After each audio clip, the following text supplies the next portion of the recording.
Экономика пәні тақырыбы бизнес және кәсіпкерліктің түсінігі. Дайындаған Берікбаева Аяулым Есімқызы. Нені білу керекпіз? Бизнес және кәсіпкерліктің түсінігі туралы зерттеген ғалымдар және кәсіпкерлік қызмет процесінде. Бизнес қоғамның тұтынуы мен тілегін арттыра беруге бағытталған өндіріс жүйесі. Ал кәсіпкерлік адамдар мен олар құрған бірлестіктердің белсенді дербес шаруашылық қызметі.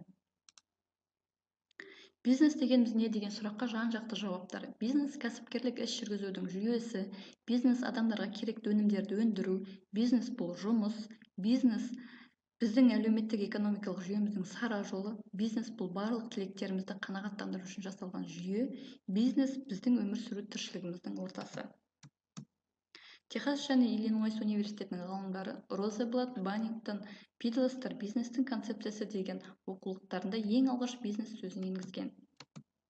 Атақты неміс экономисті Гарвард университетінің профессоры Йозеф Алойс Шумпетер кәсіпкерлік терминін айналысқа ең алғаш енгізді.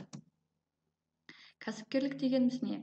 Кәсіпкерлік адам қызметінің ерекше саласы және ең еңбектің басқа түрлерінен оқшауланып тұрады деп Шумпетер айтқан екен. Кәсіпкер адамдарды өндірістік шеңбер ауқымында ұйымдастырылатын адам. Кәсіпкер болу басқаның істегенін істемеу деп Жан Батист айтты. Кәсіпкерлік дамуында әйгілі ағылшын экономисті Адам Смит кәсіпкерді жекеше қызмет атқаратын жеке меншікке және оның қызметін кәсіпкерлердің жеке қызығушылығымен байланыстырды. Ағылшын экономисті Давид Рикардо кәсіпкерлерді қарапайым капиталист ретінде қарастырды. Кәсіпкерлікке бағалы жаңа бағаны 19 ғасырдың соңында ағылшын экономисті Аллан Маршалл берді. Бұдан соң толық кәсіпкерлікке мінездемені өз жұмысында американ экономисті Йозеф Шумпетер берді. Кәсіпкерлік қызметі процесінде бірнеше субъектілер қатысады. Кәсіпкерлер, тұтынушылар, жолданушы жұмысшылар, бизнес бойынша серіктестер және мемлекет. Кәсіпкер қабылданған заңға қайшы келмейтін қызметтің қандай да болмасын түрлерімен айналыса алады. Олар шаруашылық, өндірістік, сауда, көтерме сату, жаңартпашылық, көрсетілетін консультациялық қызметтер, коммерциялық делдалдылық, құнды қағаздар операциялары. Қазақстан Республикасында бизнес субъектілері мыналар бола алады. Қазақстан азаматтары, шетел мемлекетінің азаматтары, адамдардың бірігуі, яғни кәсіпкерлер ұжымы.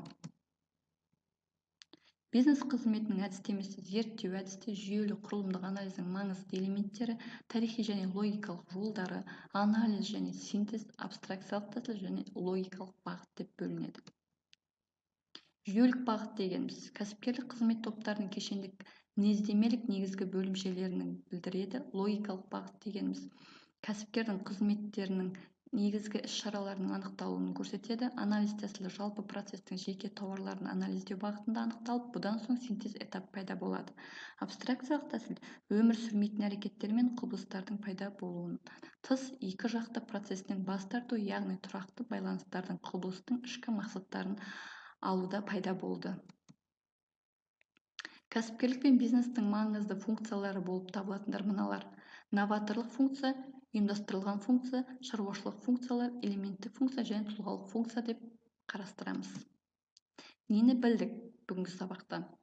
Бизнес және кәсіпкерліктің түсінігі туралы екеуін ажырата білдік. Зерттеген ғалымдар және де кәсіпкерлік қызметі процесіне қандай субъектілер қатысатыны туралы мағлұмат алдық. Назарларыңызға рахмет. Үй жұмысы осы тақырыпты жалпы оқып және де түсініксіз термин сөздерін дәптерге жазып қоюларыңызға болады. Әдебиеттер тізімі. Назарларыңызға